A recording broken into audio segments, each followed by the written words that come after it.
দূর থেকে যখন দেখলো সাহাবীরা গর্ত খনন করতেছে, কাফেরদের ভিতরে ভয় জেগে গেছে। হায় হায়, না জানি আমাদেরকে জিন্দা গর্তের মধ্যে দাফন করে দেয়। এই ভয়ে অর্ধেক পিছন থেকে পালাইতে শুরু করছে।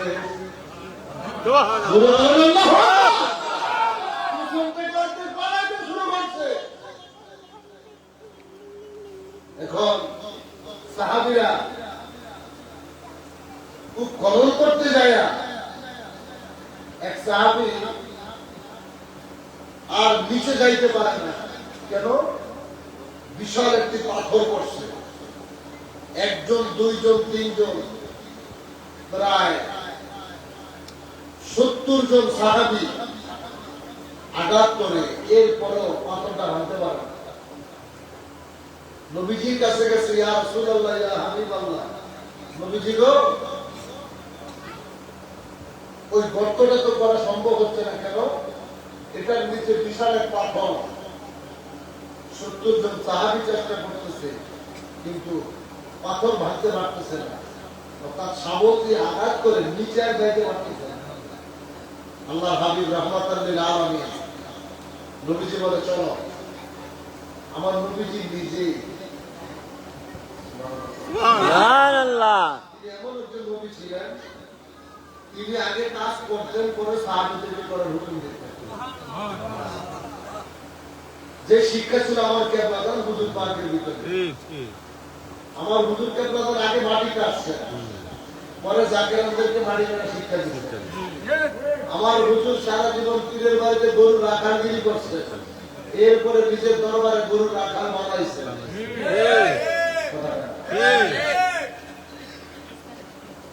এত বড় ওলি জগতে আসে না, আর কোনদিন আসবে না। নবীজি কোনদিনও নিজের ইচ্ছা মতো যখন তখন সিদ্ধান্ত দিয়ে দিতেন না। বুখারী শরীফে একটি হাদিস, আল্লাহর হাবিবের কাছে একজন লোক আসছে। এই লোকটা মিষ্টি খাইতে বড় ভালোবাসে, মিষ্টি শুধু কম না, বেশি বেশি মিষ্টি খায়। তো ওনার শারীরিক একটু সমস্যা দেখা দিচ্ছে। নবীজির কাছে যখন আসছে এই অসুস্থতা সম্পর্কে জানার জন্য, আল্লাহর হাবিব চাইলে তার সমাধানটা সাথে সাথে দিয়ে দিতে পারতেন। নবীজি তার সমাধান দেয় না। নবীজিকে আগামী শুক্রবার আইসো সমাধান দিয়ে দিন। নবীজি দেখতেছে সে বৃষ্টি বেশি খাওয়ার কারণে তার এই সমস্যাটা দেখা দেয়, কিন্তু আল্লাহ হাবিব চিন্তা করে, আমি কি তাকে নিষেধ করবো? আমি নিজেই তো মিষ্টি ভালোবাসি। সুবহানাল্লাহ, আমি নিজেই তো মিষ্টি ভালোবাসি, আমি তাকে কিভাবে নিষেধ করি? এক সপ্তাহ পর তাকে আসতে বলছি। এই এক সপ্তাহ আমার নবীজি মিষ্টি খাওয়া বন্ধ করে দিয়েছে। মিষ্টি খাওয়া বন্ধ করে দিয়ে এরপর নবীজি আগামী শুক্রবারে যখন আসছে, তাকে বলতেছে, তুমি যদি এই বিমার থেকে যদি রক্ষা পেতে চাও, তাহলে মিষ্টি খাওয়া বন্ধ করতে কমাইতে হবে। ওই সাহাবী বলে, ইয়া রাসূলুল্লাহ, এই কথাটা তো আপনি আমাকে গত সপ্তাহে বলে দিতে পারতেন। আমি তোমাকে কেমনে বলবো? আমি নিজেই তো মিষ্টি পছন্দ করতাম। এই এক সপ্তাহ আমি মিষ্টি খাওয়া বন্ধ করছি, যেটা আমি এখন বন্ধ করতে পারছি, এখন তোমাকে আমি নির্দেশ দিচ্ছি। সুবহানাল্লাহ, তোমার রহমাতাল লিল আলামিন ছিলেন আমার নবীজি।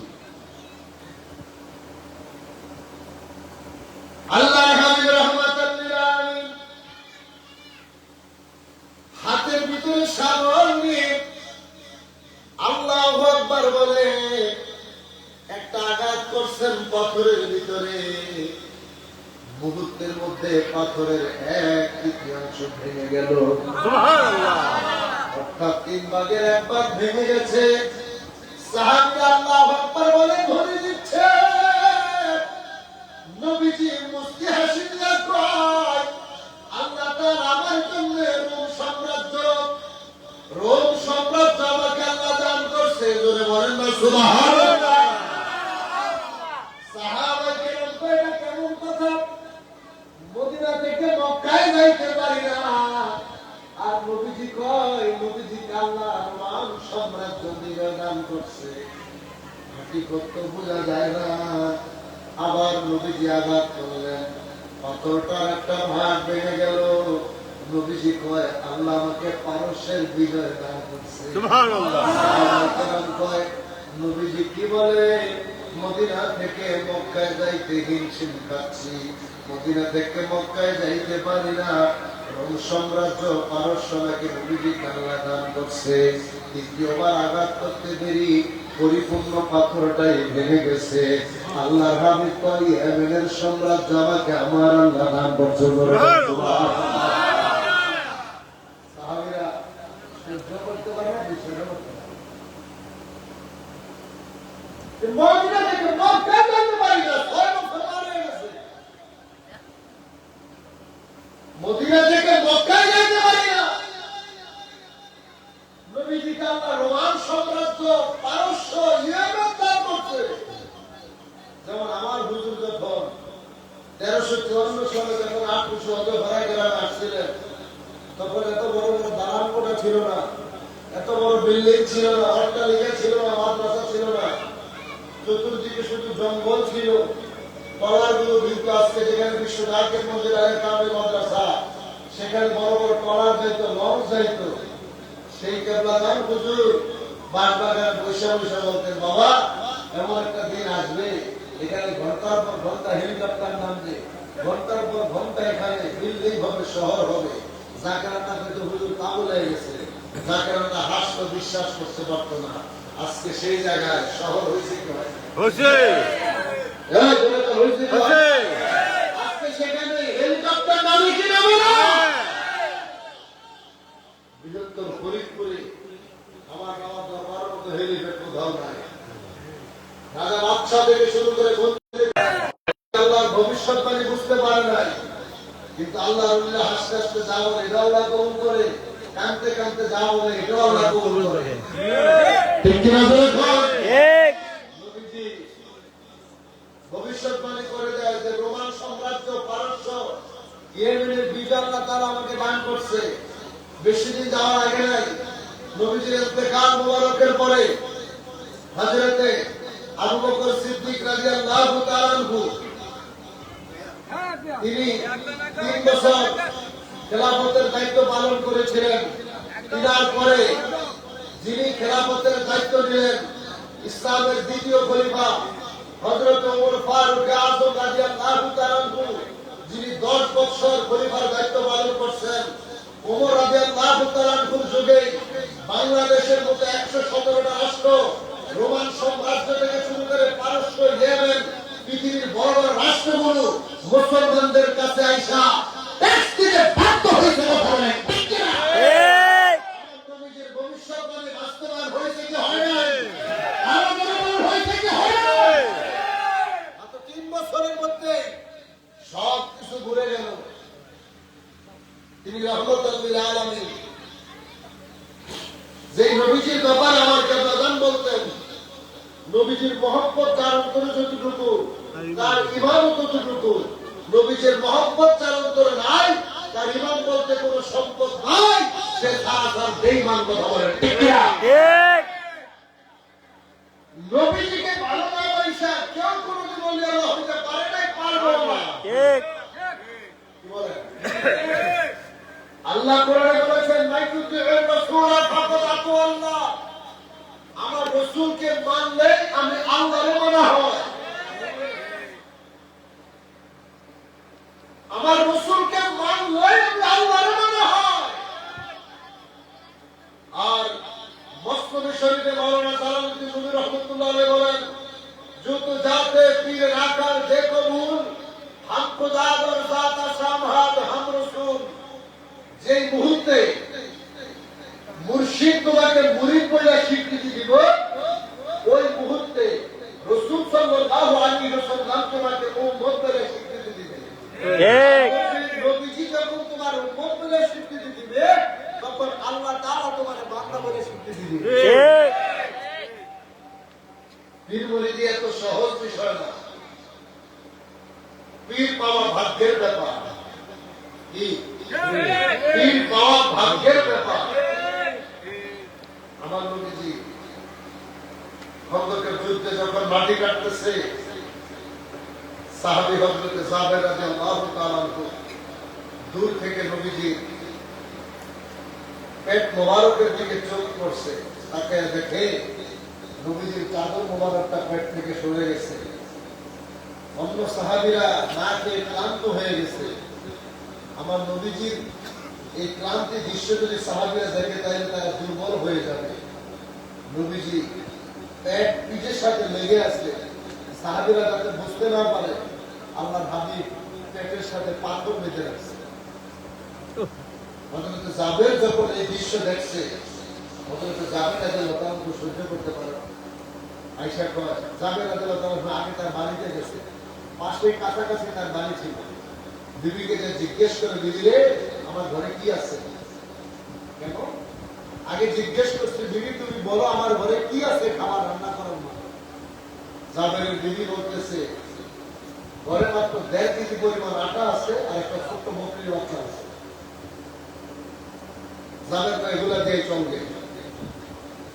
হযরত জাবের রাদিয়াল্লাহু তাআলা আনহু নবীজি দরবারে যায়, ইয়া রাসূলুল্লাহ, ইয়া হাবিবাল্লাহ, নবীজি গো, আমার পিতামাতা আপনার কদমে কুরবান হোক, আমি আপনাকে একবেলা মেহমানদারি করতে চাই। সাহাবী আছে প্রায় 10,000-এর কাছে, কারো সম্পর্কে কিচ্ছু বলে না। ইয়া রাসূলুল্লাহ, আমি আপনারে একবেলা মেহমানদারি করতে চাই। কেন চাইছে?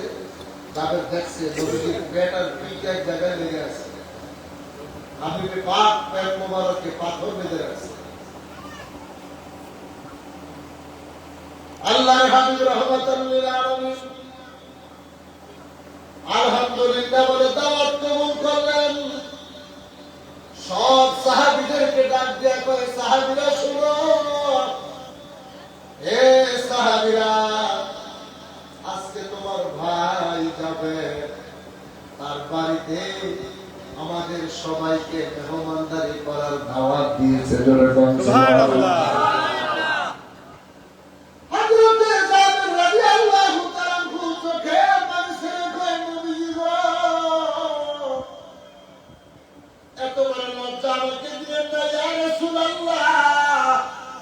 আমি তো শুধু আপনাকে একবেলা খানা খাওয়াইতে চাইছি, আমি গরিব মানুষ, আমার ঘরে তো খাবার নাই, আপনি আমাকে বুঝি লজ্জা দিবেন। সব সাহাবীরা যদি আমার বাড়িতে যায়, আমি কেমনে তাদের মেহমানদারি করব? নবীজি গো, আমি অসহায়, আমি শুধু আপনাকে দাওয়াত দিতে চাইছিলাম। আমার নবীজি কয়, যাবেন, যা বাড়িতে চলে যা, যা কিছু আছে দিদিরে রান্না করতে বল, আমি নবী বলার আগ পর্যন্ত উপর থেকে ঢাকনা উঠাইতে পারবো না। জোরে বলুন সুবহানাল্লাহ। খন্দকের যুদ্ধে নবীজির মুজিজা জগতের মানুষ দেখেছে, গায়েবের খবর নবীজি জানিয়ে দিয়েছে। নবীজি বলতে পারস্যের বিজয় আল্লাহ দিয়েছে, রোমান সাম্রাজ্যের বিজয় আল্লাহ দান করছে, ইয়েমেনের রাজত্ব দান করছে। সাহাবীরা বুঝতে পারে নাই, 3টা বছর যাইতে না যাইতে ওমর রাদিয়াল্লাহু তাআলার হাতে ইয়েমেন, পারস্য, জাপান, জার্মানি, ইউরোপ, আমেরিকার মতো 117টা রাষ্ট্র সব ওমরের কদমে 2টা বর্ষে ধরে।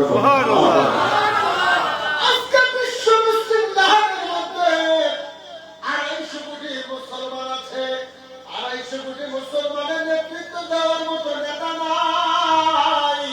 সারা দুনিয়া আজকে মুসলমান নেতা শূন্য হয়ে গেছে, যার কারণে মাত্র 83 লক্ষ ইহুদি 250 কোটি মুসলমানকে আঘাত করতেছে। কথা বলেন ঠিক না?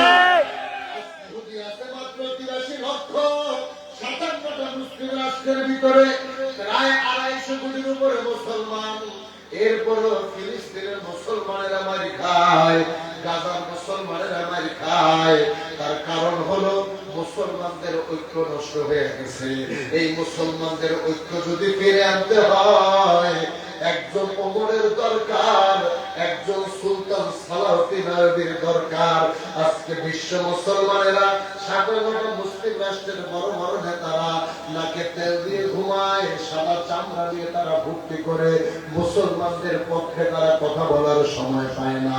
আজকে কুমিল্লার জমিনে জানিয়ে দিয়ে যায়, বিশ্ব মুসলিম জাহানকে যদি আমার এক কাতারে আনতে চাও, বিশ্ব মুসলিম জাহানকে যদি আমার এক কাতারে নেতৃত্ব দিতে চায়, একজন মাত্র নেতা আছে, আর কেহ নয়, আমার কেবলাদার হুজুর পাকের দেশাঙ্গে আওলাদ পীর দাদা ভাই খাজা মুস্তাফা বিন ফয়সাল মুজাদ্দিদ আমাদের ঠিক না।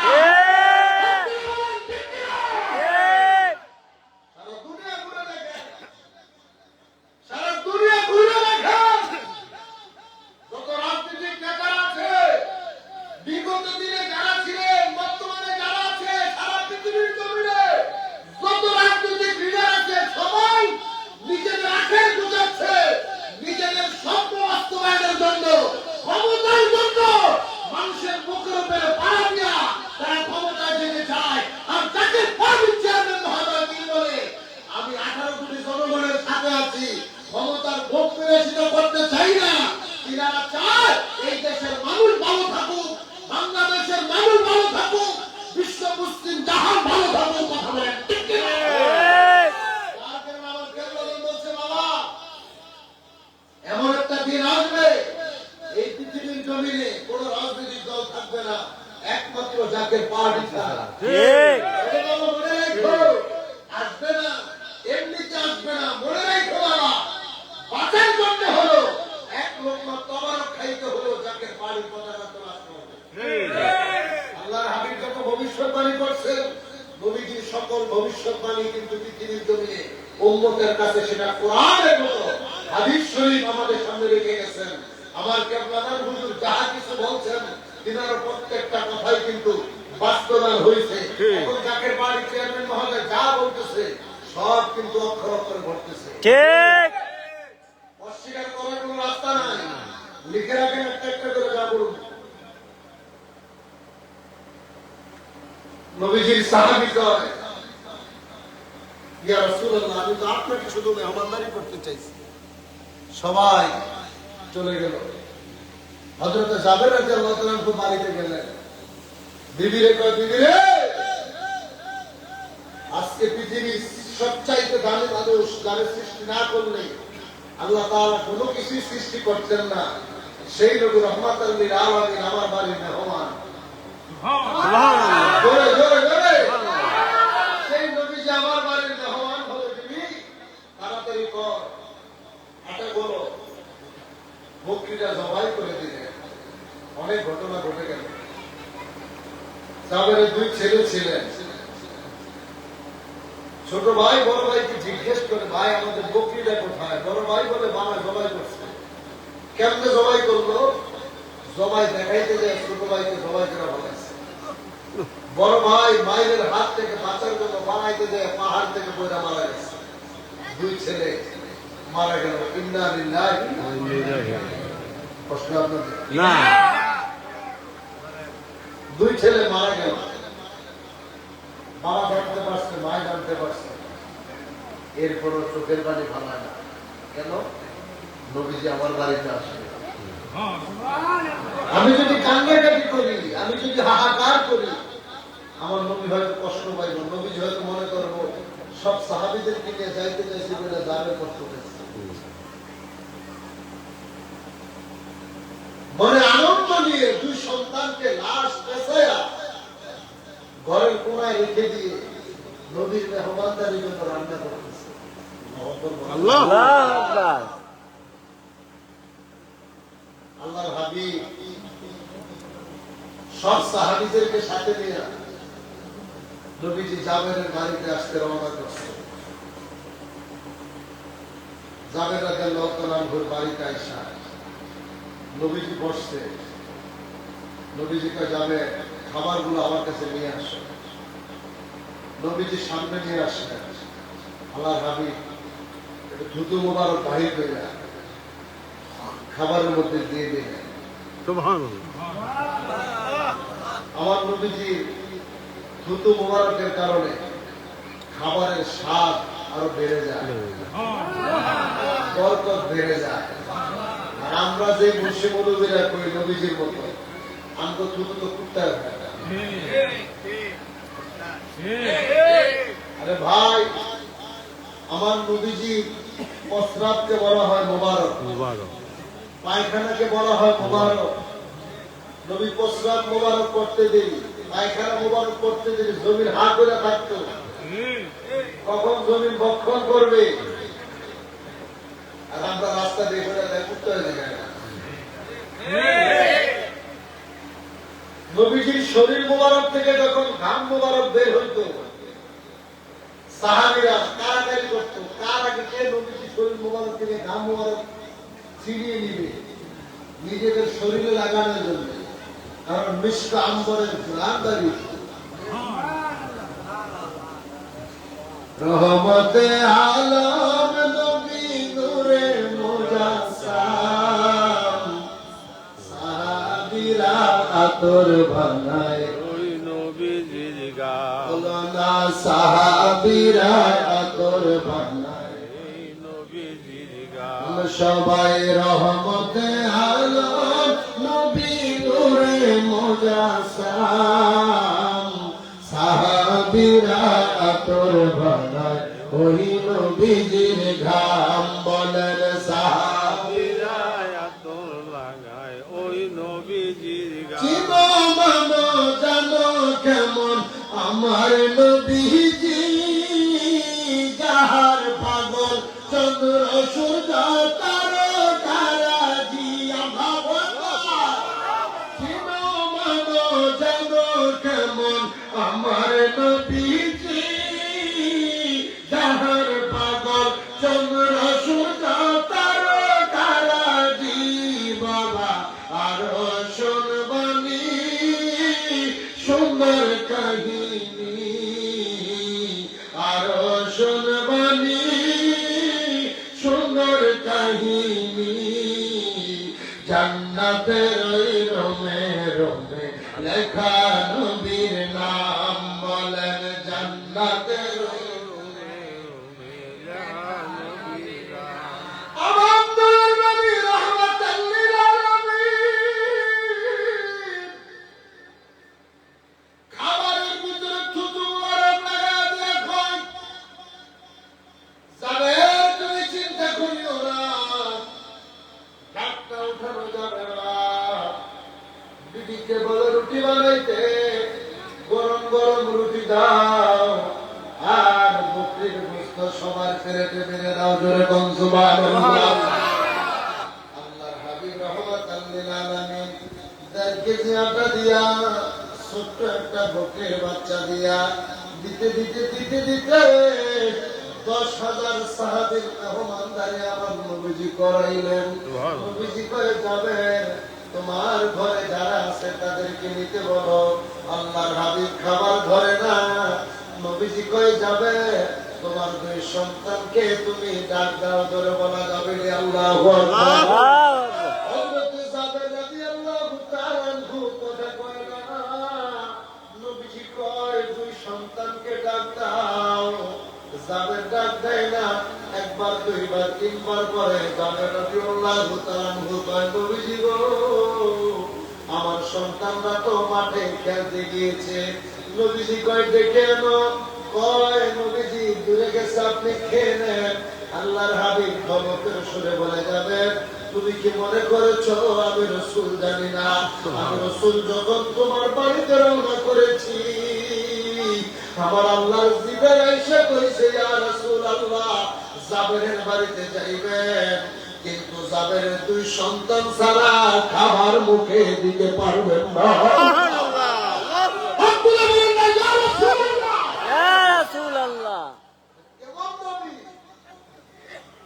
আমার হুজুর, আমার কেবলাদার হুজুর, তিনি কত বড় মহান হুজুর। কেবলাদার গুজরাট শরীফে বসে গেছে, হঠাৎ করে পাঠশালা থেকে আবেদ আলী বাড়ি ডাক দিয়ে বলতেছে, বাবা আবেদ আলী, বিশাল কাফেলা আসতেছে, তাড়াতাড়ি করো, বড় একটি কাফেলা আসতেছে দরবার শরীফে।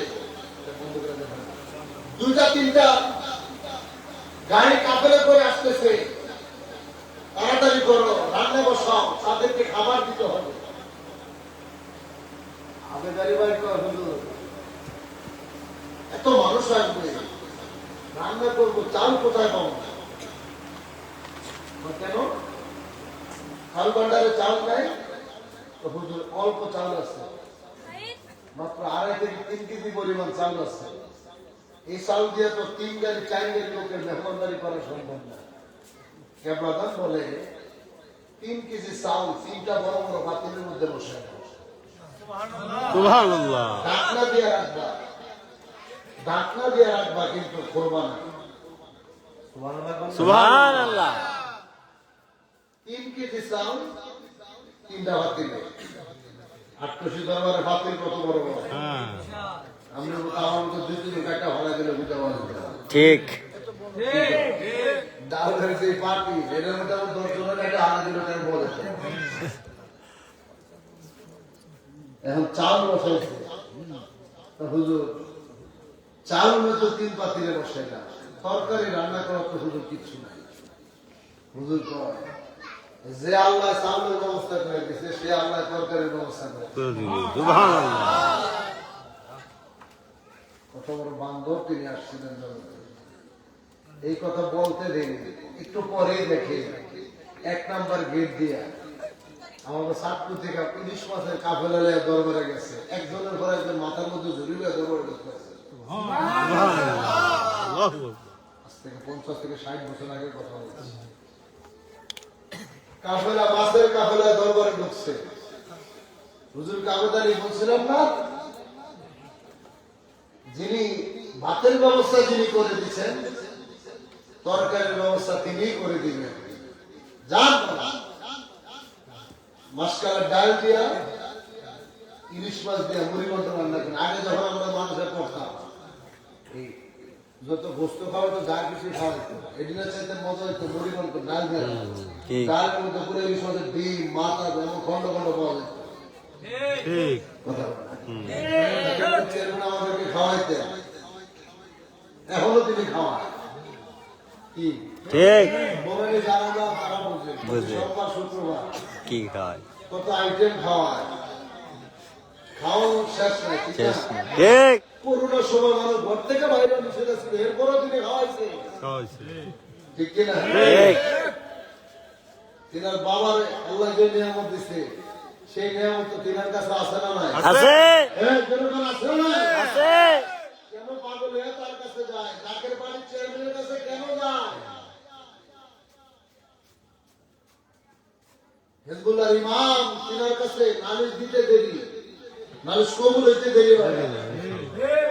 বেশি দূরে যাব না, গত সপ্তাহে গত বুধবারে শরীয়তপুর জেলা যুব ফ্রন্টের মিশন হইতেছে। স্যার লাইভে ফোন দিয়ে ভিডিও কলে সবার নালিশ নিতেছে। ভিডিও কলে কিছুক্ষণ বক্তব্য দিলেন, বক্তব্য দেওয়ার পর স্যার সবার নালিশ একজন একজন করে।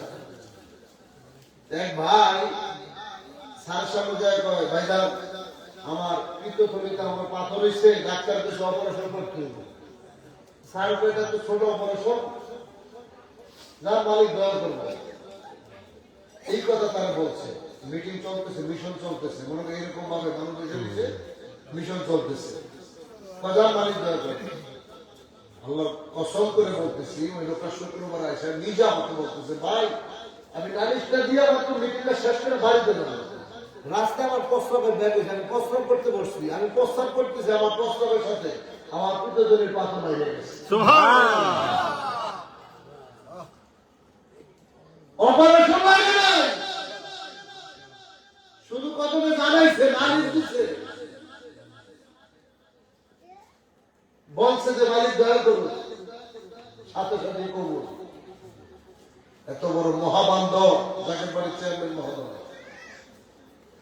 ঈদের দিন রাত্রে সারা বাংলাদেশে সব টিভিওয়ালারা 11টার সময় সংবাদে করেছে ঈদের দিন ভূমিকম্প হইল। নাই? কিন্তু দয়াল আমার 9:30 10টা বাজে জানাইছে, আমার আগে সাংবাদিকদের 1 ঘন্টা আগে জানাইছে 10টা বাজে। যে আজকে রাত্রে এই 10টা থেকে আগামীকাল ঈদের দিন সন্ধ্যা পর্যন্ত সব জাকের আমরা বেশি বেশি দুরূদ শরীফ পড়বো।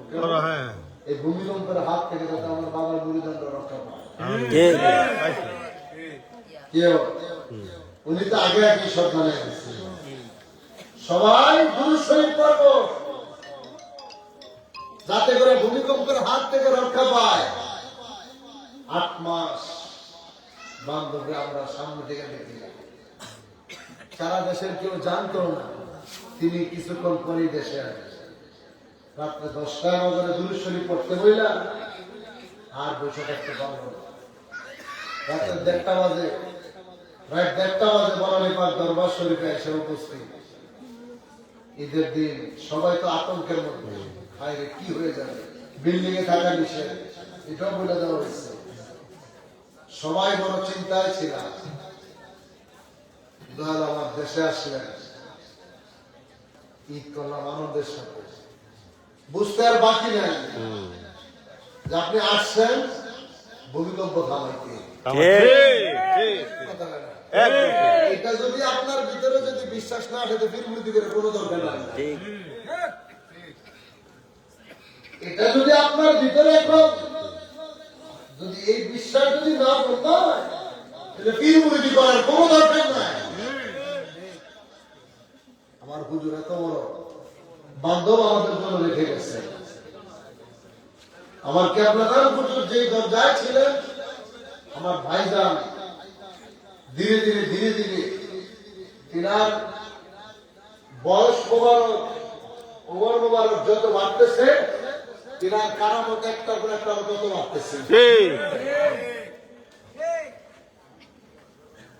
আমরা বিপদে পড়ি, মুরিদ যদি বিপদে না পড়ে কামের পীর চিনতে পারবে না। বেশি দূরে যাব না, আমি আমার নিজের কথা যদি বলি, এই রমজানের ঈদের পরের দিন আমি আমার স্ত্রী সন্তানদেরকে নিয়ে ঢাকা থেকে চাঁদপুর যাবো, দাউদকান্দি পার হয়েছে, দাউদকান্দি নামছে, দাউদকান্দি থেকে সিএনজিতে সিরাজগঞ্জ পর্যন্ত গেছে। সিরাজগঞ্জে অনেক ব্রিজের উপরে খুব গ্যাদারিং ছিল, জ্যাম ধর ছিল। এটার কারণে আমি বাইক নিয়ে গেছিলাম, আমরা ঢাকায় চলে আসি, ওরা গেছিল গাড়িতে। আমার বাচ্চাগুলো বলতেছে আমাদের গরম, এমনি পারবো না বাইক করতে, স্ত্রীও বলতেছে বাইক করতে। স্বাভাবিক প্রায় সময় তো চালাই, ছেলের সামনে বসেছি, স্ত্রী সন্তান পিছনে, আমি গাড়ি চালাইতেছি, মতলবের কাছাকাছি চলে গেছি।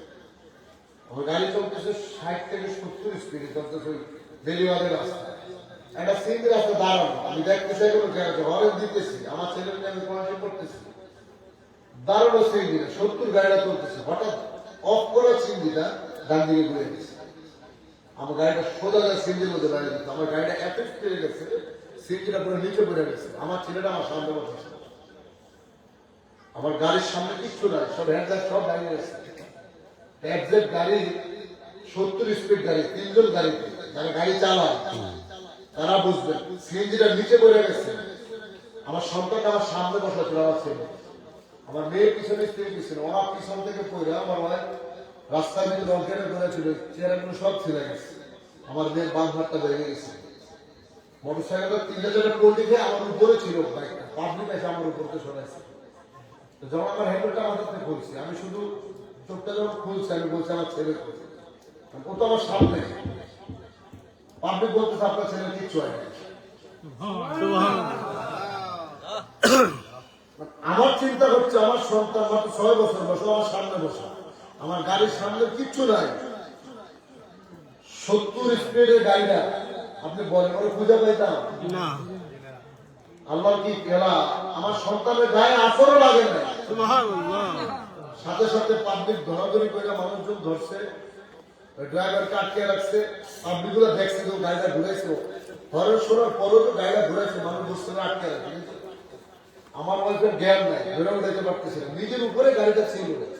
আল্লাহ তাআলা আমার হাত পা ভাঙে নাই, আমার শরীরে কিছু জায়গায় জখম হয়েছে, ওদেরকে সাথে সাথে মতলব হসপিটালে গেছে, সেখান থেকে সাধারণ ট্রিটমেন্টে চাঁদপুর হসপিটালে, সরকারি হাসপাতালে ভর্তি হলাম, সিটি স্ক্যান করলাম, চিকিৎসা হলো 2 দিন, মেয়ের হাতটা ট্রান্সফার করলো, স্ত্রীকে ঢাকায় নিয়ে আসলাম, চিকিৎসা চলতেছে এখন। আপনারা বলেন, যে দৃশ্য আমরা এবার দেখছি বিভিন্ন জায়গায় অ্যাক্সিডেন্টের যে পরিস্থিতি, এত বড় একটা বিপদ, একটা গাড়ির সাথে সরাসরি মুখোমুখি ধাক্কা। এখানে তো কথা ছিল 4 পুলিশে কিন্তু আমার আল্লাহ দয়া করে গোলামদেরকে বাঁচিয়ে রাখছে। মুর্শিদ চিনি নেয়, আমি গেলাম, স্ত্রী গেল, সব মেয়ে গেল, যা কিছু হইল, আমার ছোট্ট ছেলেরা সামনে বসা, ওরে আল্লাহ তাআলা কোন ছেলে বাঁচিয়ে রাখলেন। ভাইজানের কদমে মোবাইল জানানো হইল, ভাইজান দয়া করে চোখের পানি ছেড়ে বলো, বাজান কেবলাজান হুজুরের দপ্তরে কাজ বাজার বাকি আছে, হুজুর পাক তো তোমার আমার গোলাম হিসেবে রেখে গেছে বাজান, এই জন্য আল্লাহ তাআলা তোমার হায়াত আরো বাড়ায় দিচ্ছে। সুবহানাল্লাহ। এই হচ্ছে ঈদের দিনের ঘটনা। এর 1 সপ্তাহ পরে গত বুধবারে আমি শরীফুল ইসলাম সাইফুল ভাই, মাওলানা মাসুদুল্লাহ সাহেব, আমরা কিশোরগঞ্জ গেছি 3 জন একসাথে। আমার বড় সারা বিয়ে এবং ভাইয়ের বিয়ে বলতে না যায়, বারবার রিকোয়েস্ট করতেছে, অসুস্থ, তারপরে যাইতে হইল। শ্বশুর বাড়ি থেকে একটা সিএনজি ভাড়া করে ঢাকা ছাড়ার পাড়াই না গাড়িতে উঠিয়ে দিচ্ছি, 3 জন নিয়ে যাবে। সিএনজিটা 2,500 থেকে ভালো চালে আছে। যাওয়ার পথে সামারপাড় থেকে মদনপুর পর্যন্ত 10 বার গাড়িটা বন্ধ হয়েছে। হাইওয়ে রোডের মধ্যে খালি গাড়িটা বন্ধ হয়ে গেছে, ড্রাইভারও বুঝতে পারতেছে না। আমার বাচ্চাগুলো কিছুদিন আগে একটা অ্যাক্সিডেন্ট হয়েছে, বয়স শুধু চিৎকার করে খালি কাঁদতেছে। মদনপুর যাই আসছে, যাওয়ার টাইমে মানে পাকা রাস্তার উপরে 1 চাক্কা, নিচে 2 চাক্কা মাটির মধ্যে, এবং ড্রাইভারের গাড়ি স্টার্ট দিয়ে ঢাকে উড়াইতে পারে না, কষ্ট বিপদে উড়াইতে পারে না। ওরা কান্না করতেছে, হঠাৎ একদম পাগল, মানে আমার স্ত্রী বলতেছে এলোমেলো চুল, পাগল টাইপের একজন লোক আইসা আমার ডাক দিয়ে বলতেছে, তুই তো কঠিন বিপদ থেকে বাঁচছস, আমার 100 টাকা দেবে নাস্তা খাবো। এই বইলা ধাক্কা দিয়ে গাড়িটা উড়ে গেছে, একদম পাগল, ধাক্কা দিয়ে গাড়ি উড়ে গেছে। ড্রাইভার 10 টাকা দেয়, বলি আমি তো তোমার কাছে টাকা চাই, যার কাছে সে সময় দেবো। আমার 50 টাকার নোট ছিল, খুচরা নোট বাংলাদেশ থেকে বার করে দিয়েছে, আমি 100 টাকা চাইছি, 100 টাকা দিচ্ছে। দেওয়ার পরে যা কঠিন বিপদ থেকে বাঁচছো যা। এটা বলে পিছনে গেছে, সিএনজিতে উঠার সময় পিছনে তাকে দেখে আর ভাবনা নাই। আপনি বলেন এখানে কে আসবে? আপনার সাথে সাথে মাধ্যমে জানাইছি, ভাইজান আমার ডাক দেয় বলে, বাজান কেবলাজান হুজুর আমার এসে নিজের হাতে তোমার সন্তান থেকে তোমার পরিবারকে বাঁচাই দেয়। সুবহানাল্লাহ। এই হচ্ছে পীর মুরিদি। পীর মুরিদি বিপদে পড়লে বুঝবেন পীর কত কাজ নাই, বিপদে না পড়লে কোনোদিনও পীর চিনা যায় না। অভাবে না পড়লে, অসুস্থ না হইলে, বড় বিপদে না পড়লে পীর চিনা যায় না। আপনি হয়তো শিক্ষিত, ভার্সিটিতে পড়েন, আপনি এলাকার যে কোনো রাজনৈতিক দলের সাথে সম্পৃক্ত, তবে মনে রাখবেন বাংলাদেশের লক্ষ লক্ষ ছাত্র সমাজ, যুব সমাজ, বিসিএস ক্যাডার, ডক্টরেট, ইঞ্জিনিয়ার গুলো আমার পীরের কদমে যায় কি করে জানেন? ওরস শরীফের মাঠে গরুর রাখালগিরি করে, গরুর ময়লা পরিষ্কার করে, ঠিক। মাঠে যায় আড্ডি টুকায়, ময়লা পরিষ্কার করে, পাঠশালা রান্না করে, বাথরুম পরিষ্কার করে। কি পাগল হলো তারা এই মহামানবের কদমে। জাকের পার্টি চেয়ারম্যানকে একটা নজর দেখার জন্য প্রতি জুমাবার হাজার হাজার মানুষ শিবিরে খেয়ে পড়ে। কোটি কোটি টাকার মালিক গুলো আজকে এলাকায়, আমরা একটা বাড়ির মালিক 2 লাখ 5 লাখ 10 লাখ টাকার মালিক হলে আমাকে মাথা নষ্ট হয়ে যায়। ঢাকা রাজধানীতে 5টা 10টা বাড়ির মালিক, এই মানুষগুলো গরু রাখালগিরি করে, গরু ধরে ধরে আটকে দরবারে যায়। 3 দিন 7 দিন 15 দিন ভাইকা গরুর ময়লাগুলো, গরুর গোবর প্রস্রাবগুলো পরিষ্কার করে, গরুর খাবার খাওয়ায়। কি মজা পাবে খেদমতের মধ্যে, কি প্রেম এখানে লুকিয়ে আছে, কি নিয়ামত সেখানে পাইছে। হিজবুল্লাহর ইমাম এত বড় বান্ধব, বিপদে পড়তে দেরি, বিপদ থেকে রক্ষা করতে একটু দেরি করে। এই রমজান মোবারকের কথা বলি, জামালপুর জেলার সভাপতি শাহজাহান ভাই, টাঙ্গাইল রোডটা এখন মাওয়া রোডের মতো হাই এক্সপ্রেস হয়ে অনেক স্পিডে গাড়ি চলে, সাধারণ একটা গাড়িতে এই তার গাড়িটা আর আরেকটা গাড়ি পিছন থেকে ধাক্কা লাগছে, 2-3 জন মানুষ পুরাই জখম, মৃত্যু সজ্জায়। সাধন ভাই একটা স্ত্রীর সাথে বাড়ি গেয়া নাক দিয়ে রক্ত বেরিয়েছে। সাধন ভাই বর্ণনা এসে রমজানের রোজা রাখা অবস্থায় তিনি বর্ণনা এসে বলতেছে যে আমি গাড়িতে যখন ধাক্কা খাইলাম আমার যখন রক্ত বেরিয়েছে আমি শুনতেছি আমার মেজু ভাইয়ের নাক দিয়ে বলতেছে সাধন ভাই নাকটা চাপ দিয়ে ধরে তাড়াতাড়ি গাড়ি থেকে নেমে না, নাকটা চাপ দিয়ে ধরে সাধন ভাই তাড়াতাড়ি গাড়ি থেকে নেমে না। তখন আমার ভাইজান ছিল দেশের বাইরে, হিজবুল্লাহর ইমাম দেশের বাইরে, আর উনি ক্ষতিগ্রস্ত হয়েছে টাঙ্গাইল মহাসড়কে। এখানে এসে যিনি বলে দেয় যে সাধারণ ভাই নাকটা ধরে বাইরে যান, তাহলে আমরা যখন যেখানে বিপদে পড়ি ওই বান্দর আল্লাহ তাআলা কুদরতি ভাবে আল্লাহর দয়াময় কেবলার উসিলায় আমাদেরকে সেই বিপদ থেকে রক্ষা করতে পারি কি পারে না? এটাই হচ্ছে আমাদের ঈমান, এটা আমাদের বিশ্বাস।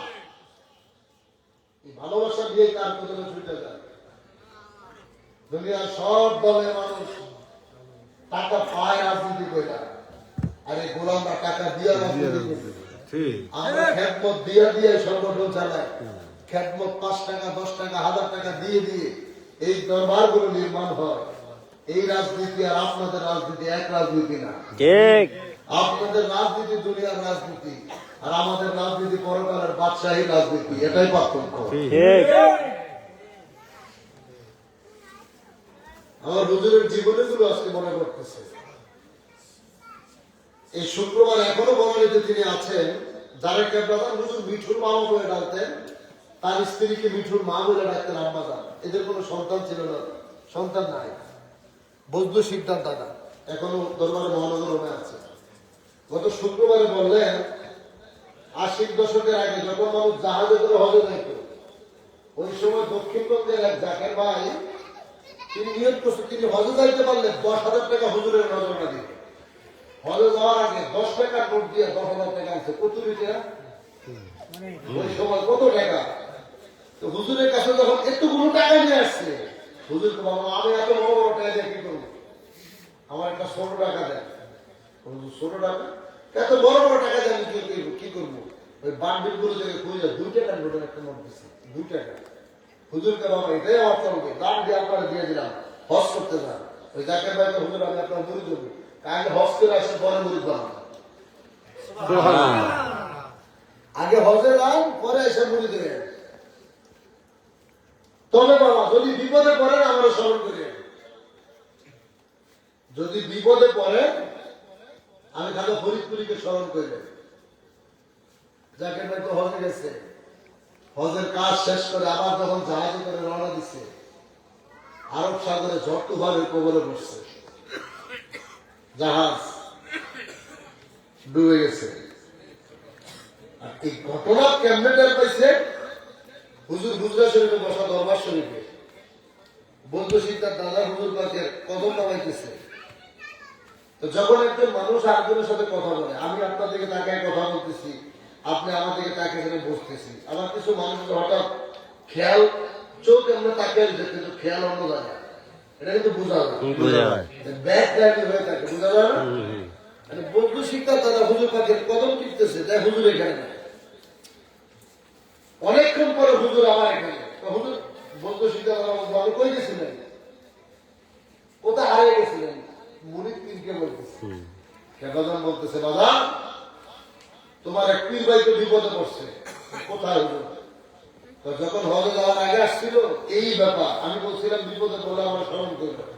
সে হজের কাজ শেষ করে বাড়ির দিকে রওনা করছে, আরব সাগরে সে জাহাজ ডুবে গেছে, পানিতে হাবুডুবু খাচ্ছে, খালা ফরিদপুর বলে চিৎকার মারতেছে বাবা আমি তোমার এখানে বসা, কিন্তু তার আওয়াজ আমার কানে আসতেছে বাবা আমি যদি এখানে বসা তুমি দেখছো বাবা সে আরব সাগরে যায় তাই পানির মধ্যে নাই না তার উঠাইছি বাবা দেখো আমি তো তোমার সামনেই বসে বাবা দেখো আমার পাঞ্জাবিটা অর্ধেক ভিজা, আমার হাত থেকে এখন পানি পড়তেছে। আমার কেবলাদান বিশ্বনী খারাপ ফরিদপুরি যে কারামুক্ত দেখা দেখা মানুষ তার কাছে গেছে, যদি তার কাছে মহাশক্তি না থাকতো পাগলে কামড়ানে মানুষ শুধু শুধু আকর্ষিত করা যেত। লাখ লাখ টাকা দিয়ে গরু কিনা নজরানা দিত, লক্ষ লক্ষ টাকা খেদমত হয়ে যাইত, দিছে এই 60 গুণ 70 গুণ বেশি পাইছে, এই জন্য আবারও গেছে। কথা বলেন ঠিক কিনা? কেবলা দেন হুজুর, আমি জানি ভাই কি বলতেছো, তুমি রান্না বসায় দাও, কাফের আসবে, আমি না বলা পর্যন্ত খাবার দিবা না বাবা। 3 থেকে 4টা গাড়ি গোপালগঞ্জ থেকে কাফেলা করে দরবার শরীফে আসছে। 3 কেজি চাউলের ভাত 3টা পাতিলে রান্না করেছে। 3টা পাতিলের ভিতরে 3 কেজি চাউলের ভাত রান্না করছে, ডাল দিয়ে, ইলিশ মাছ দিয়ে, মুড়িঘণ্ট। শত শত মানুষ কাফেলায়, কাফেলার মানুষগুলো খাইতে আসছে। হুজুর কেবলা দান পাঠশালায় যায় খাবার গুলোতে হাত লাগাই দিয়ে বললো, বাবা ডাকনা উঠায় না, যতক্ষণ পর্যন্ত খাবার দেওয়া লাগে দিতে থাকো। প্রত্যেকটা বাসনের ভিতরে বাসন ভর্তি ভাত আর ডাল দিচ্ছে। কাফেলার মানুষগুলো খাওয়া শেষ। দরবার শরীফে 24টা ডিপার্টমেন্ট আছে, প্রত্যেকটা ডিপার্টমেন্টের খাদেমদেরকে ডাকা হলো খাবার নেওয়ার জন্য। হাজার হাজার জাকের ভাইয়েরা খাবার নিলেন। সবাইকে যখন খাবার দেওয়া শেষ হলো, এবার হুজুর কয় ঢাকনাটা উঠাও। ঢাকনা উঠায় দেখে 3 কেজি চাউলের পরিমাণ ভাত এখনো পাতিলের মধ্যে রিজার্ভ রয়েছে। করে কথা আল্লাহু আকবার।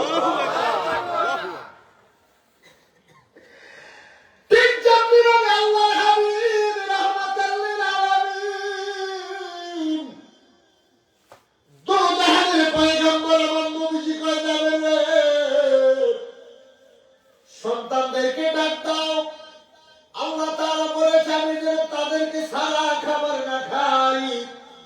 যাবে রাদিয়াল্লাহু তাআলা আনহু চোখের পানি ছেড়ে দিলেন, ইয়া রাসূলুল্লাহ, নবীজি গো, যখন আপনাকে দাওয়াত দিয়েছি বাড়িতে আইসা যখন বকরিটা জবাই করেছিলাম, আমার সন্তান একজন আরেকজনকে কুরবানি দেখাইতে যায় জবাই করে ফেলাইছিল, আরেকজন দেখাইতে যায় পাহাড় থেকে পড়ে মারা গেল। ইয়া রাসূলুল্লাহ, আমার 2 সন্তান তো দুনিয়ার জমিনে তারা নাই, তারা তো মারা গেছে। নবীজি কয় তাদেরকে কোন জায়গায় ঘুম পাড়ায় রাখছো? আমার নূরের নবীজিকে যখন ওই ঘরের সামনে যখন নিয়ে গেলেন, আল্লাহর হাবিব রাহমাতাল লিল আলামিন ঘরের দরজার সামনে দাঁড়ায়া সালাম দিতে দেরি, জাবের 2টা সন্তান দাঁড়ায়া কয় আসসালাতু ওয়াসসালামু আলাইকা ইয়া রাসূলুল্লাহ। আমার নবীজিরে দাঁড়ায়া দাঁড়ায়া সালাম দিতে শুরু করছো। করে আল্লাহু আকবার।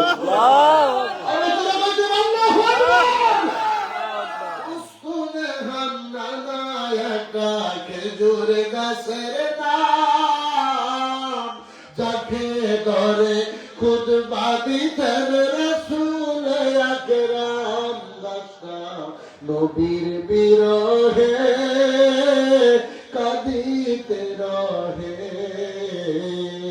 নবীর বিরহে কাঁদিতে রহে।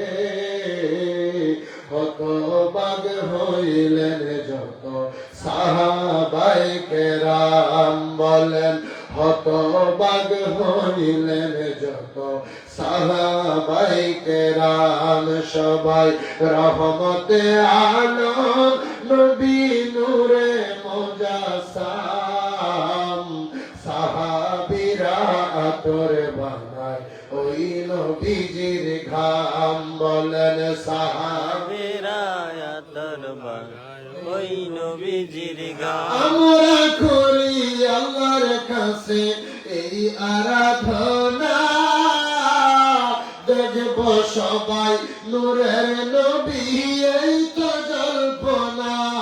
বলেন আমরা করি আল্লাহর কাছে এই আরাধনা, দেখব সবাই নূরের নবী এই তো কল্পনা। আমার বিদায় বেলাতে নবী আসবে দেখিতে, বিদায় বেলাতে নবী আসবে দেখিতে। আমরা সবাইকে আম করে জানাবো সালাম। রাজি আছি না নাই? আছে আমার নবীজির নামে সালাম দিতে রাজি আছি না নাই? আছে আরো জোরে বলেন, রাজি আছি না নাই? আছে আমরা সারা জীবন নবীজিকে দ্বারা সালাম দিছি, যতদিন বাঁচবো ততদিন সালাম দিব। কথা বলেন ঠিক কিনা? ঠিক যারা কথায় কথায় আমাদেরকে বেদাত বেদাত বলেন যে মিলাদ নবীর জমানায় ছিল না, কিয়াম করা সাহাবীদের জমানায় ছিল না, পীর মুরিদি নবীর যুগে ছিল না, তাই বলে এগুলো যারা বেদাত বেদাত বলে বেড়ায়, মাইকের আওয়াজ তো অনেক দূরে যাচ্ছে, ওই সমস্ত মানুষদের উদ্দেশ্যে আমাদেরও কথা আছে যে নবীর যুগে যা ছিল না সেটা যদি নতুন আবিষ্কার করার কারণে যদি বেদাত হয়, তাহলে সবকিছুই বেদাত। নবীর জমানায় মিলাদ ছিল না, নবীর জমানায় কোরআন শরীফের জবর জের পেশও ছিল না, নবীর জমানায় ইয়া নবী সালাম আলাইকা ছিল না, নবীর জমানায় মসজিদে মাইকও ছিল না, মসজিদে মাইক ছিল না, টাইলস লাগানো ছিল না, এসি ছিল না, নবীর জমানায় কোন সাহাবী বাবাদিকেরা বেতন নেয় নাই। আজকে বাবা মার জন্য 4 দিন 40 দিন জিয়ারতের অনুষ্ঠান করলে কোথায় কোথায় বেদাত বলে, বাড়িতে খাইতে আসলে বেদাত, কিন্তু এই খাবারটা টিফিন বাড়ি করে মসজিদে ভাড়ায় দিলে আরামই খাওয়া হয়। যেই মৌলবীরা যে আলেমরা বেদাত করে তাদেরকে যদি বাড়ি কইরা সুন্দর কইরা মসজিদে নিয়ে দেওয়া হয়, খাবার কিন্তু ফিরে দেয় না। তো বাড়িতে খাইলে বেদাত, মসজিদে খাইলে যায়, এটা কোন কিতাব আছে? বুঝলেন নাই? বাড়িতে খাওয়াইলে বেদাত, মাদ্রাসা দিয়ে দিলে যায়, মসজিদে খাওয়ান দিয়ে দিলে যায়, এটা কোন হাদিস? এটি হচ্ছে বিচার মানে তালগা খাওয়া, বিচার মানে তালগা খাওয়া। তো নবী মিলাদ কিয়াম যারা কিতাব থেকে দেখতে চায়, যে দলিল দেখতে চায়, বাংলা ভাষার উত্তর আমরা বলে না, তাদের কি কইবেন? নবী মিলাদ কিয়ামের দলিল যদি দেখতে চান কোন কিতাব আছে, আমরা তো কই কইব শুক্রবারে নামাজে সালাম ফিরাইয়া এই বাড়ি সালাম দেওয়া কোন কিতাবে আছে? বুঝেন না? মসজিদে ডাইন দিক থেকে বাম দিক থেকে বাক্স ফেলায় না? কোন কিতাবে আছে? মিলাদ করার সেই কিতাবে আছে যেই কিতাব ইমামতি করা টাকা দেওয়া আছে। এই কথা না? অতএব সাবধান। আমি নবীজিকে ভালোবাসা কিছু করবো, এখানে আমার কোরআন হাদিসের কোনো দরকার নাই। আমার মনে করেন আমি আপনার এখন বলবো, আপনি নিয়োগ করছেন যে আমি এখন 500 বার দরুদ শরীফ পড়বো, এটা কোনো কোরআন হাদিসের দলিলের দরকার আছে? আমার যখন বলছে যে আমি দরুদ শরীফ পড়বো, আমার ভালো লাগছে আমি 2 রাকাত নামাজ পড়বো, আমার ভালো লাগছে আমি এখন 33 বার সুবহানাল্লাহ, 33 বার আলহামদুলিল্লাহ, 33 বার আল্লাহু আকবার, 33 বার আল্লাহু আকবার করবো। আমার মন চাইছে আমি হাঁটতেছি পড়তেছি, এটার জন্য কি কোনো কোরআন হাদিসের দলিলের দরকার আছে? কিন্তু আমি যদি বলি এটা পড়া নিষেধ, কেন নিষেধ? এটা তো দেখাই করবে। আপনি এখন 500 বার দরুদ শরীফ পড়বেন, এটা পড়বেন নিয়ত করছেন, কোন কোরআন হাদিসের দলিলের দরকার নাই, এটা ভালো কাজ, সওয়াবের কাজ। আল্লাহর জিকির করলে কি সওয়াব হয় না? একবার দরুদ শরীফ পড়লে 10টা নেকি লেখা হয়, 10টা গুনাহ কাটা হয়, 10 বার রহমত নাযিল হয়। এটা ভালো কাজ করা তো দেখে কাজ। আমি যদি বলি এটা করা নিষেধ, এটা করা যাইবে না, তাইলে অবশ্যই কোরআন হাদিস থেকে দলিল দিতে হবে কেন করা যাবে না, কেন করা নিষেধ, দলিল দেখাই দেব না। আপনার দাওয়াত দিলাম, আপনার এটা দরুদ শরীফ বলেন, আল্লাহুম্মা সাল্লি আলা মুহাম্মাদ ওয়া আলা আলি মুহাম্মাদ কামা সাল্লাইতা আলা ইব্রাহিম ওয়া আলা আলি ইব্রাহিম ইন্নাকা হামিদুম মাজিদ। আল্লাহ তাআলা তো সালাতও করতে কইছে, সালামও দিতে কইছে। আর আপনি যে দরুদ শরীফ পড়লেন এটার মধ্যে তো সালাত আছে কিন্তু সালাম নাই। বলতো সালাত আর সালামের কথা কোন জায়গায় বলছে? ইয়া আইয়ুহাল্লাযীনা আমানু সাল্লু আলাইহি ওয়া সাল্লিমু তাসলিমা। কি আছে? সাল্লু আলাইহি ওয়া সাল্লিমু আল্লাহুম্মা সাল্লি আলা মুহাম্মাদ ওয়া আলা আলি মুহাম্মাদ কামা সাল্লাইতা, সালাম আছে, সালাত আছে, আলা ইব্রাহিম ওয়া আলা আলি ইব্রাহিম ইন্নাকা হামিদুম মাজিদ, এখানে সালাত আছে, দোয়া, সালাম তো নাই। সালাম যদি দিতে হয় এখন আপনাকে ইয়া নবী সালাম আলাইকা বলতে হবে। কোরআন যদি মেনে থাকি আমরা সুন্নিরাই মানি, আপনারা ভণ্ডামি করেন, টাউটামি করেন। যেখানে আমার আল্লাহর নাম সেখানে আমার নবীর নাম থাকবে। ঠিক। আর আপনারা মাস্টার গাঁজা করতে গিয়ে আপনার ডক্টরের আল্লামা ঢুকারা হুজুরেরা নানা তাকবীরের স্লোগান দিলেন, না রিসালাতের স্লোগান আপনারা দিলেন না। আরে তোরা সারা জিন্দেগি যদি কৃপণতা করস আমার নবীর শানকে কমাইতে পারবে? আল্লাহকে ওরফানা লাকা যিকরা, খালি আপনার শান, আপনার সম্মানকে আমি আকাশচুম্বী করে দিয়েছি। হাই সুইদা দুকিরতু দুকিরা মাই, আমি আল্লাহর জিকির যেখানে আপনি নবীর জিকির সেখানে। আমি কালে বাবার নামের পাশে আপনার নাম বসাইছি। আমি আযানের মধ্যে আমার ধ্বনির সাথে আপনার নাম লাগাইছি। একামতে আমার নাম স্মরণ করতে হইব, আপনার নামে স্মরণ করতে হইব। আর মুহাম্মদ রাসূলুল্লাহ আছে না নাই? আছে। আযান দিতে গেলে আমার নবীজিকে স্মরণ করতে হইব, একামত দিতে গেলে আমার নবীজিকে স্মরণ করতে হইব, কালেমা পড়তে গেলে আমার নবীজিকে স্মরণ করতে হইব, মসজিদে ঢুকতে গেলে আমার নবীজিকে সালাম দিয়ে ঢুকতে হইব।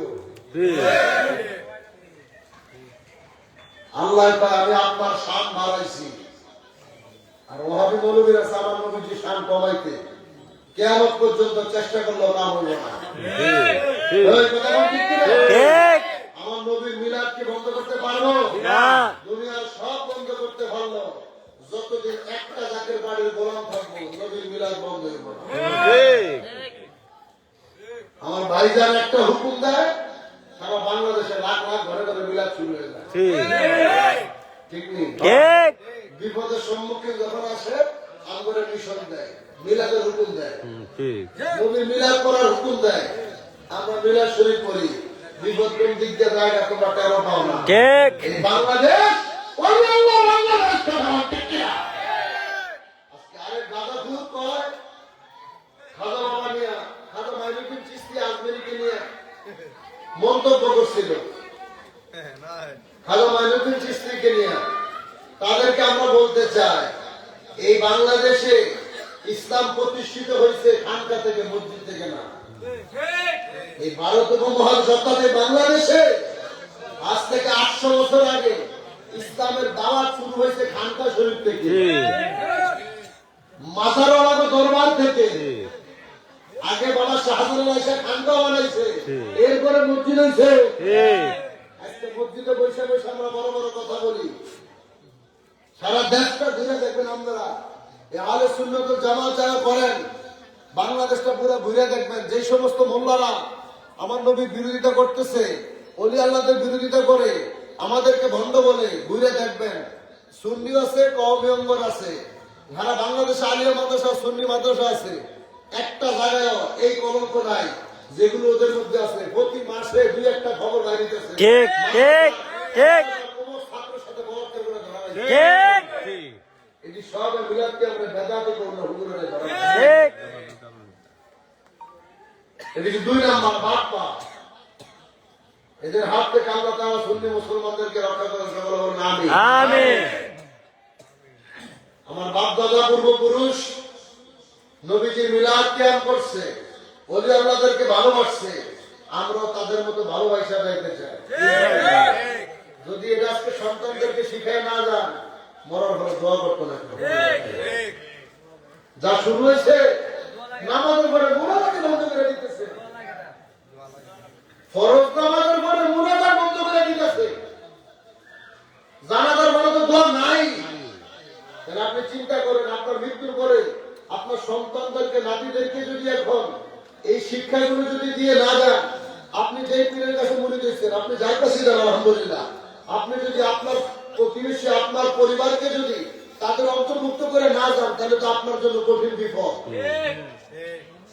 বিশেষ করে এখানে যারা জাকের পার্টি করতেছে, যারা জাকের পার্টি নেতৃবৃন্দ আছেন, আপনার আপনাদের সন্তানদেরকে যদি জাকের বাড়ির পতাকার জন্য যদি সৈনিক না বানান, তাহলে আপনার জীবন বৃথা। ঠিক ঠিক আপনি জাকের পার্টির নেতৃত্ব দিবেন, সভাপতি, সহযোগী সংগঠন, অমুক নেতা তমুক নেতা, আপনার ছেলে অন্য রাজনৈতিক দলের পিছনে পিছনে দৌড়াইব, অমুক জায়গায় দৌড়াইব, বন্ধ করবো, তাহলে তো আপনার এই জিন্দগি করার কোনো দাম নাই।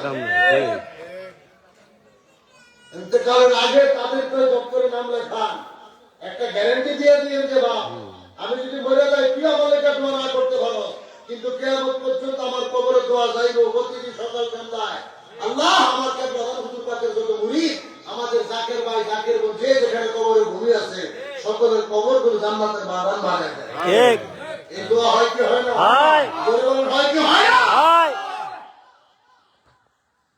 আজকে রাসেল ভাই বাবা রুহের মাগফিরাত কামনা মাহফিল, আজকে তো ওয়াহাবিটাই করেছে মাহফিল দিত জিনা মাহফিল দিব দূরের কথা, সব বন্ধ হয়ে যাচ্ছে। আজকে তিনি ভাগ্যবান, তার পুরো পরিবারটাই জাকের পার্টি করে।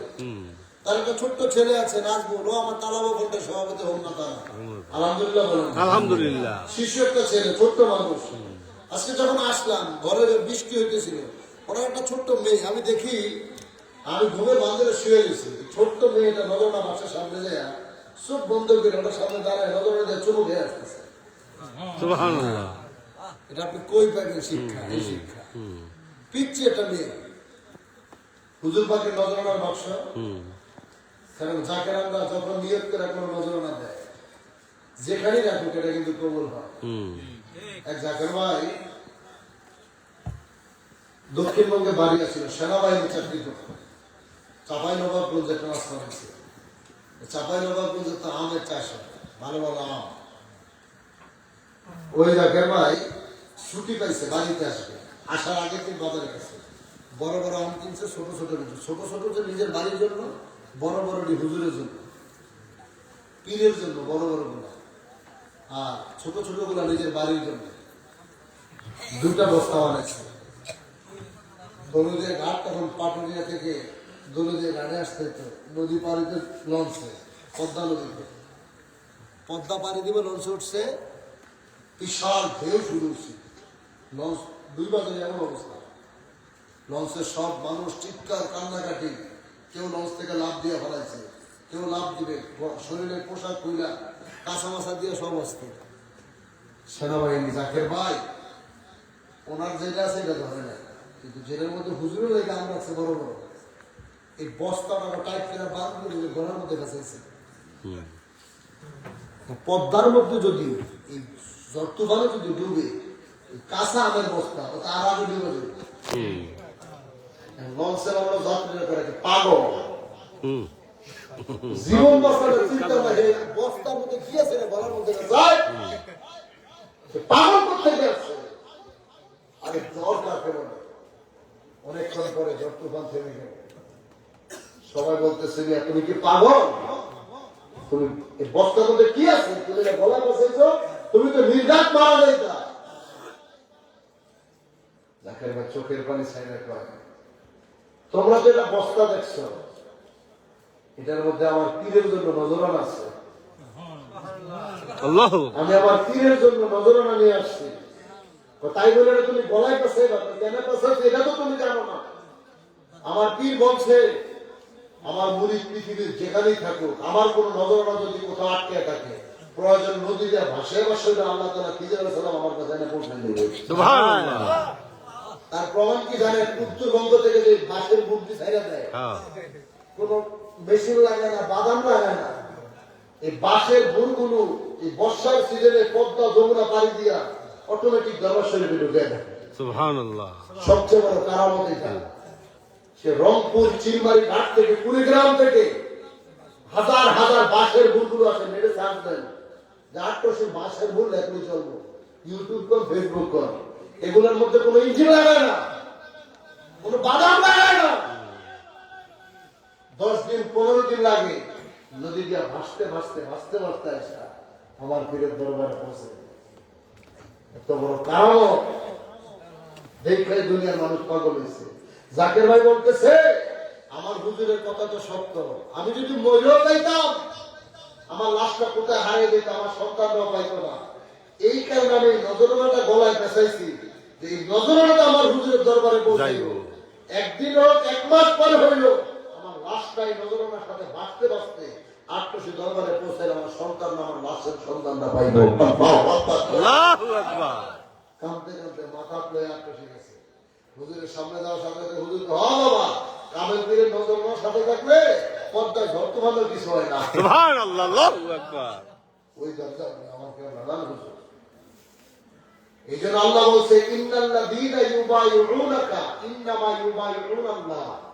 আপনার হাতে হাত রেখে যারা বায়াত গ্রহণ করলো তারা যেন হাকিকতে আমি আল্লাহর হাতে হাত রেখে বায়াত গ্রহণ করলো। সুবহানাল্লাহ।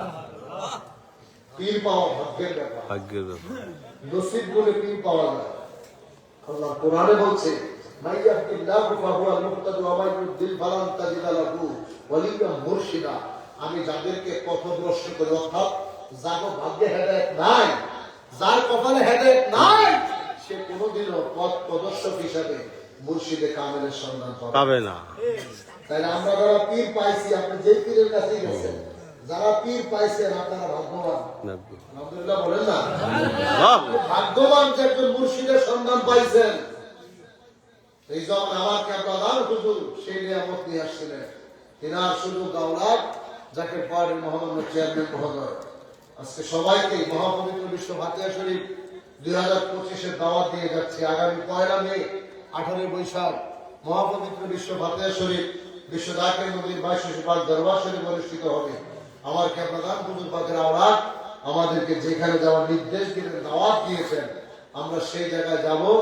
আল্লাহ তাআলা আমাদেরকে যাওয়ার তৌফিক দেন। সকলে বলেন আমিন। আমিন। আমার নবীজি তারে জিন্দা বানাইছে, সবাইকে খাবার দিছে, নবীজি নিজেও খাইছে। প্লেট উঠাইতে বলছে, উঠে দেখে 1.5 কেজি আটা এখনো যা। সুবহানাল্লাহ। বকরির বাচ্চার গোস্ত আছে, এরপর হাড্ডি উঠে যা পড়েছিল। অন্য এক কিতাবে যে সব হাড্ডিগুলো এক জায়গায় করছে, নবীজি আবার বকরি আনার বকরি ফিরিয়ে দিচ্ছে। সুবহানাল্লাহ। ওই যুদ্ধটা আমার নবীজির মজেদাগুলো দেখছে, নবীজির গায়ের খবর জানিয়ে গেছে। পারস্য রোমান সাম্রাজ্য, ইয়েমেন সব মুসলমানদের দখলে আসবে, এটা নবীজি আগেই বলে দিচ্ছে। ওমর রাদিয়াল্লাহু আনহুর হাতে সব চলে আসছে। অতএব ওই তাবুকের যুদ্ধ, খন্দকের যুদ্ধে অনেক কিছু আমার নবীজি দেখিয়ে দিছে। সেই নবীজির নায়েব যারা আমার কাবলাদান হুজুর বিশ্ববিদ্যালয় ফরিদপুরি তিনার জেসমেন আওলাদ যাকে পারেন মোহাম্মদ চেয়ারম্যান মহোদয়ের পক্ষ থেকে আপনাদের সবাইকে যাকে পারেন পতাকা তোলা আসার জন্য আহ্বান জানিয়ে দাওয়াত দিয়ে গেলাম। আজকের এই মাহফিল আল্লাহ তাআলা কবুল করে সকলে বলেন আমিন। আমিন। আসেন দাঁড়ায় নবীজিকে সালাম জানাইয়া সালাম